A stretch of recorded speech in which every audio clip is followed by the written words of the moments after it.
रियासतनामा देखने वाले सभी दर्शकों का एक बार फिर से स्वागत है।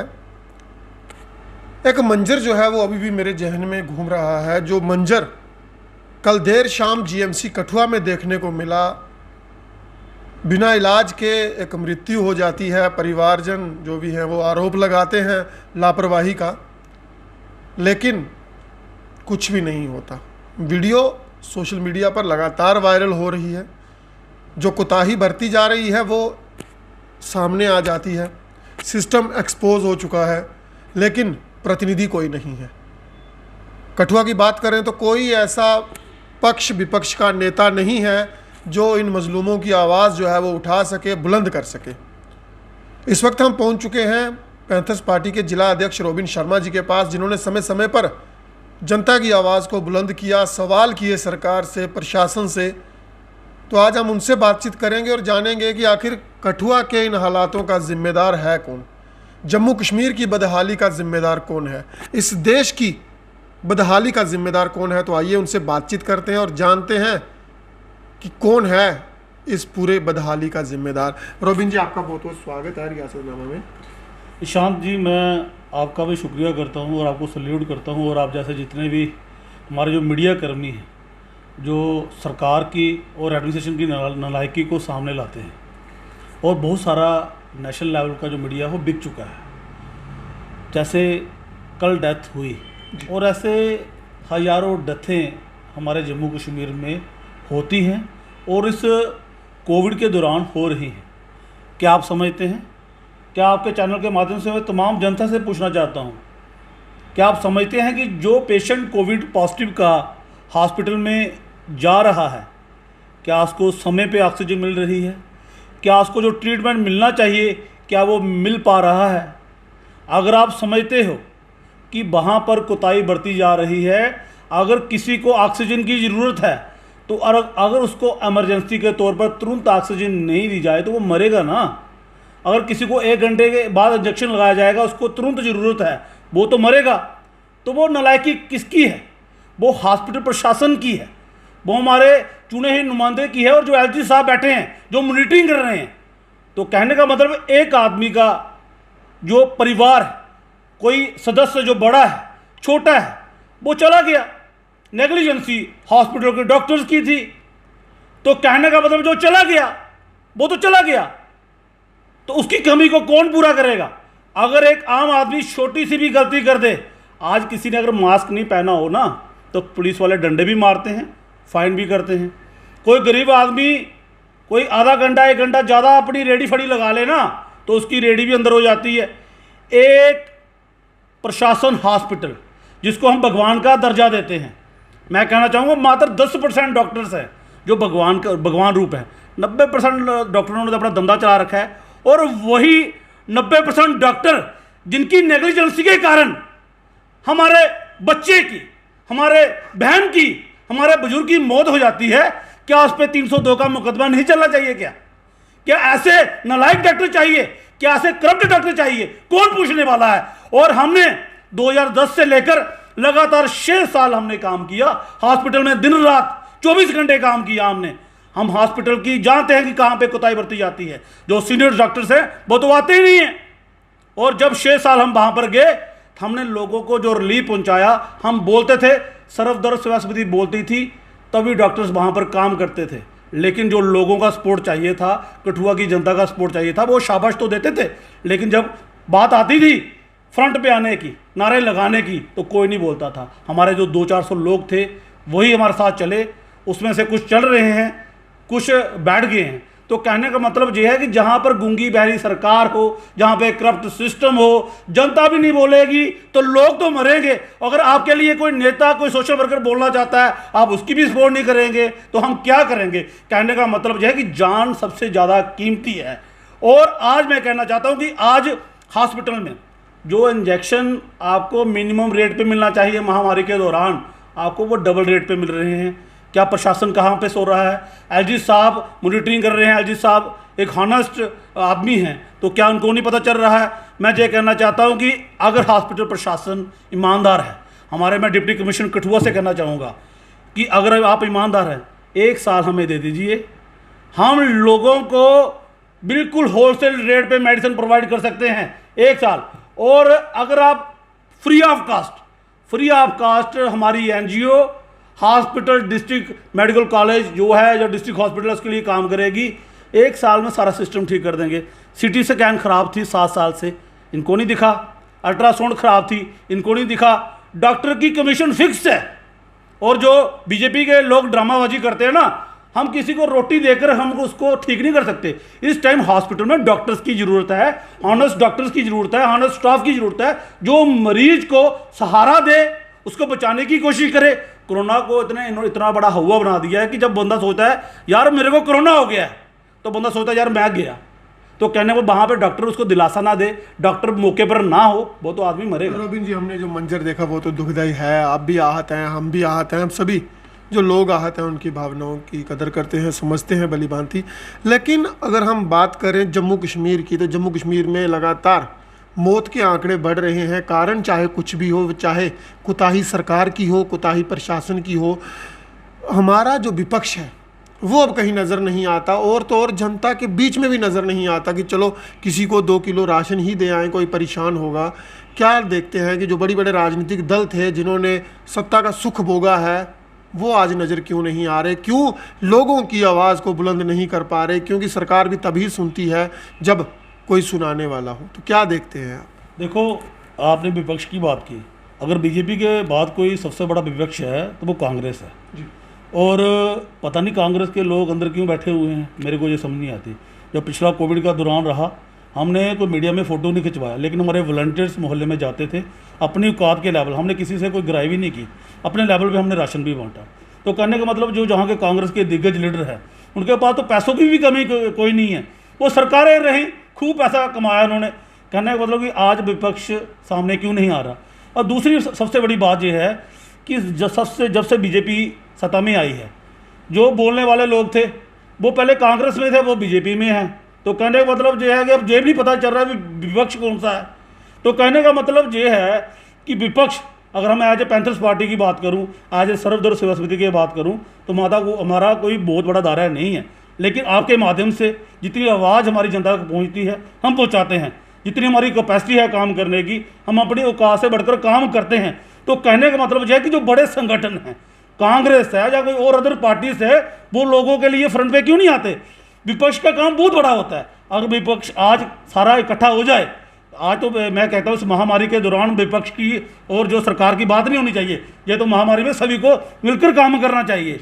जहाँ पे तो कोई वाहवाही लूटने वाला तो बात नहीं है, हमने लोगों की जानें बचानी है। जानें बचेंगी तो विपक्ष रहेगा, सरकार रहेगी।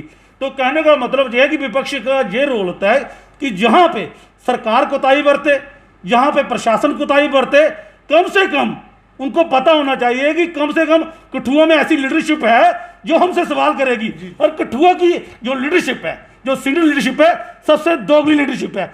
ये लोग तो बिना पूछे सरकार से प्रोटेस्ट नहीं कर सकते। जहाँ पे कोई एसपी है, डीसी है, उससे हाथ जोड़कर जे प्रोटेस्ट की मांग करते हैं। ये कैसा विपक्ष है? सवाल वही है कि आखिर आवाज़ उठाएगा क्यों? सत्ता पक्ष जो है वो अपने पे आंच नहीं आने देना चाहता, वो खुद जनता के बीच चला जाता है ताकि कोई सवाल ना करे। और जो विपक्ष है, जिसको एक अहम भूमिका, चाहे विरोध की ना कहूँ, लोगों की आवाज़ तो बुलंद करनी चाहिए। हॉस्पिटल में जो इशू हैं, जो हमारी सोसाइटी में जो समस्याएं हैं, कोई भूख है, कोई प्यास है, राशन है, स्वास्थ्य है, दवाई है, इन चीज़ों पर भी विपक्ष नज़र नहीं आता। तो क्या देखते हैं कि आखिर जनता की आवाज़ अब कौन उठाएगा? क्या जनता बेसहारा हो चुकी है? क्योंकि हॉस्पिटल में भी जो मंजर हम देखते हैं, लोग बिलखते हैं, रोते हैं। स्वास्थ्य प्रणाली, बड़े बड़े दावे थे जम्मू कश्मीर के, लेकिन ख़त्म हो चुकी है, वो टोटली डैमेज हो चुकी है, एक्सपोज हो चुकी है। मैं शान जी, आप भी कॉलेज स्टूडेंट लीडर रह चुके हैं और आपने भी हमेशा सोशल भी हैं, आप आज एक मीडिया में भी हैं। और मीडिया का रोल मैं कहना चाहता हूँ कि सुप्रीम कोर्ट से भी बड़ा रोल है। जो चीज़ सुप्रीम कोर्ट को नहीं पता होती है, अगर कोई चीज़ उजागर हो तो वो मीडिया सामने लाता है। मैं कठुआ की जनता से कहना चाहूँगा, मेरी कैपेसिटी कठुआ में काम करने की है। कठुआ के लोग अपने आप को बेसहारा ना समझें। मैंने आज सर्वधर्म सेवा समिति के एक संगठन बनाया, आपके लोगों के सहयोग से काम किया, लेकिन जो सहयोग मैं जनता से चाहता हूँ वो नहीं मिला। टोल प्लाजा की बात आई, इंटरस्टेट वाटर खोलने की बात आई, तो मैंने चार मेरी गिरफ्तारियाँ हुई, मेरे पर पर्चे लगे, लेकिन जनता ने सपोर्ट नहीं किया। एक लीडर आपके लिए खड़ा होना चाहता है, एक सोशल वर्कर आपकी आवाज़ को बुलंद करना चाहता है, लेकिन जहाँ पे मेरे को कठुआ की जनता का साथ चाहिए वो तो चाहिए। आप जब सामने आते हो आप मेरे को शाबाश देते हो कि रॉबिन जी आप बहुत अच्छा काम कर रहे हो, लेकिन जहाँ पर सरकार गलत करती है, जहाँ पर एडमिनिस्ट्रेशन गलत करती है, वहाँ पर तो लोगों का सपोर्ट चाहिए। नहीं तो जो सत्ताधारी जो सरकार है, ये आज मेरे पे 4 केस चले हुए हैं, कल जब 8 बनाएंगे 10 बनाएंगे तो कहने का कहीं ना कहीं मेरा मोराल डाउन होगा। मैं रॉबिन शर्मा और मेरे साथ जितनी भी टीम है, हम आपके लिए जीने मरने के लिए तैयार है। और मैं लगातार जिस तरह से मैं हॉस्पिटल का मंजर देख रहा हूँ, मैं रात को सो नहीं पाता हूँ, मैं 2-2 3-3 बजे तक सोता हूँ। और जब भी मेरे को फ़ोन आता है, किसी का भी फ़ोन आता है जिसकी नहीं मदद हो पा रही है, मैं सुपरिटेंडेंट को, मेडिकल कॉलेज के प्रिंसिपल को फ़ोन करता हूँ और उनकी हेल्प भी होती है।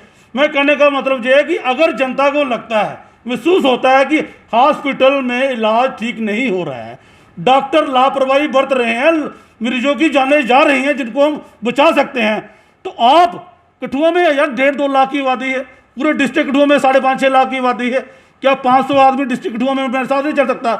मैं विश्वास दिलाना चाहूँगा कि 500 आदमी एक आवाज़ बुलंद करे, कठुआ में कोई भी आदमी बेसहारा नहीं रहेगा, हर आदमी का इलाज होगा, लेकिन चेकिंग होनी चाहिए।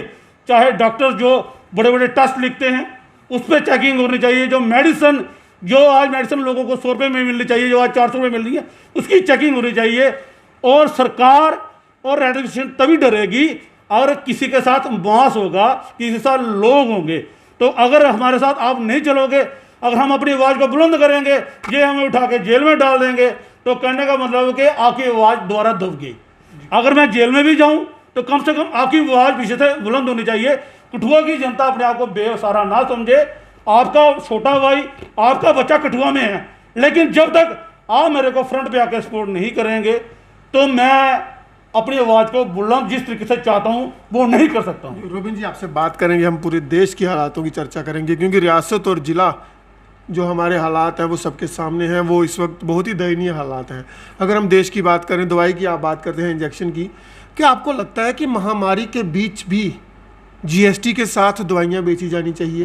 क्या आपको लगता है कि इस महामारी के बीच भी जो रेमडेसिविर है या कोवैक्सीन है, उनके जो डोज हैं वो 600 में 800 में दिए जाने चाहिए? क्योंकि महामारी है, आपदा है, इमरजेंसी है, इमरजेंसी में भी फ़ायदा जो है वो सरकार को देखना चाहिए। कहना वो महामारी जब भी कभी आती है ना, तो सबसे पहले गवर्नमेंट की जो सत्ता में जो उनकी प्रायोरिटी ये होती है कि जनता को हर चीज़ फ्री में प्रोवाइड की जाए, क्योंकि अरबों रुपया टैक्स सरकार जनता से वसूलती है। जब महामारी होती है तो कम से कम लोगों को इलाज तो फ्री में मिलना चाहिए। अब जो सत्ताधारी पार्टी है, जो बीजेपी है, कहने का मतलब यह है कि जनता को लेकर ये कहीं पे भी सीरियस नहीं है। इनके जो बड़े बड़े माफिया लोग हैं जो अपनी इंडस्ट्री चला रहे हैं, इस कोविड के दौरान भी एक मास्क की जो कास्ट होती है वो नॉर्मल जो हम डेली 6 घंटे के लिए यूज़ करते हैं, उसकी होलसेल प्राइस है ₹1.60। अब शायद 3.5 रुपये हो गया, वो 10 रुपये का बिक रहा है। यार कम से कम 10% मार्जिन रख लो, 20%, कहना कि 200% मार्जिन के हिसाब से मिला। इसी तरह जो मेडिसिन है जिसकी कास्ट एक्चुअल में 10 रुपये है, अगर वो 10 रुपये है तो वो 15 की बेच लो। वो इंजेक्शन जो वो मेडिसिन 50 से लेकर 100 तक बिक रही है। अगर टेस्टों की बात करें, जो टेस्ट डायग्नोज करने के लिए, बीमारी को डायग्नोज करने के लिए, उसमें से लेकर 40 से 60% जो कमीशंस है वो डॉक्टर्स को जाता है। इस तरह अल्ट्रासाउंड, सिटी स्कैन सभी में कमीशन जाता है। सरकार को सारा पता है, इनके पास आईवी है, एजेंसी है। दूसरी बात में प्रधानमंत्री जो मोदी जी हैं, कहने का मतलब ये है कि कहना तो नहीं चाहिए लेकिन नॉन सीरियस प्रधानमंत्री हैं। अगर आपको पता था कि कोविड चल रहा है, हमारे लोगों की जानें जा सकती हैं, क्या 5 स्टेटों में शांत जी इलेक्शन कराना जरूरी था? क्या इलेक्शन कराना जरूरी था? जो हॉस्पिटल की जो हालात थी उनको सुधारना जरूरी था? क्या हॉस्पिटल में ऑक्सीजन गैस प्लांट नहीं चाहिए थे? क्या हॉस्पिटल में और स्टाफ जो रिक्रूटमेंट नहीं करना चाहिए था? जैसे फॉरेन कंट्री है, अमेरिका, जापान, जहाँ से जो लोग जिन्होंने फीमेल की है, मेल की है, जीएनएम की है, बीएससी नर्सिंग की है, उन लोगों ने 3 साल का लिए 2.5-3 लाख रुपए का पैकेज दिया।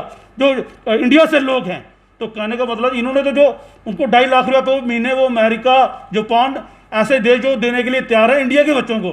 तो कहने का मतलब जहाँ पर तो 10-10 साल हो गए बच्चों ने ट्रेनिंग की हुए, और पिछले कोविड के दौरान हमारी बच्चों को किस तरह से इन्होंने बूट पॉलिश करवाया, किस तरह से निकाला।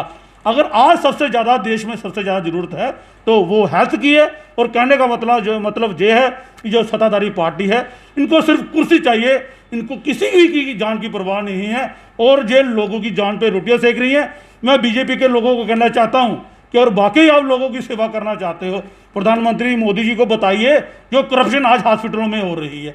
अगर हम चले जाएंगे, हम किसी को पानी लस्सी दे देंगे, वो सिर्फ एज हम अवेयरनेस चले जाएं, या किसी को हम पानी पिला देंगे, कहने को डॉक्टर ने ठीक करना है। इस टाइम अगर इस कोविड के दौरान सबसे ज़्यादा कोई ज़रूरत है वो डॉक्टर्स की ज़रूरत है, पैरामेडिकल स्टाफ की ज़रूरत है।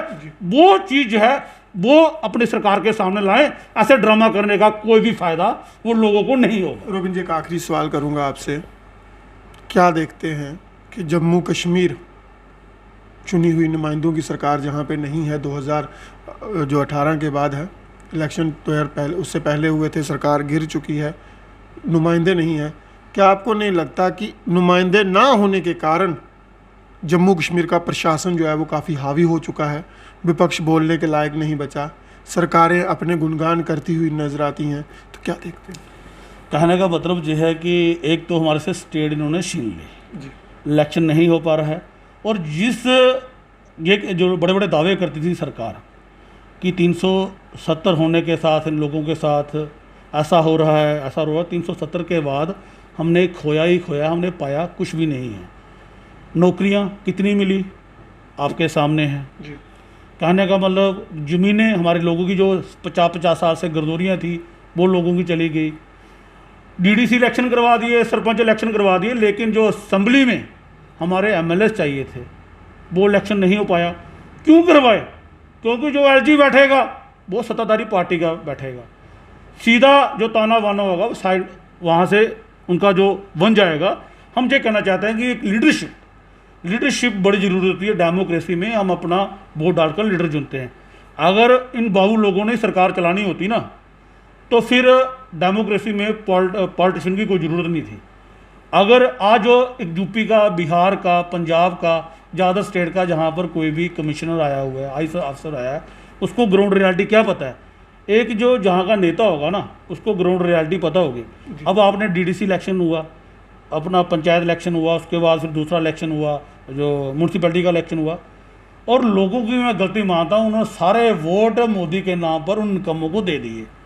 अब उनकी तो औकात नहीं है जो मोदी जी बोलेंगे, क्योंकि मोदी के नाम पर वो भीख मांगते हैं। अब जो विपक्ष है वो भी परेशान है।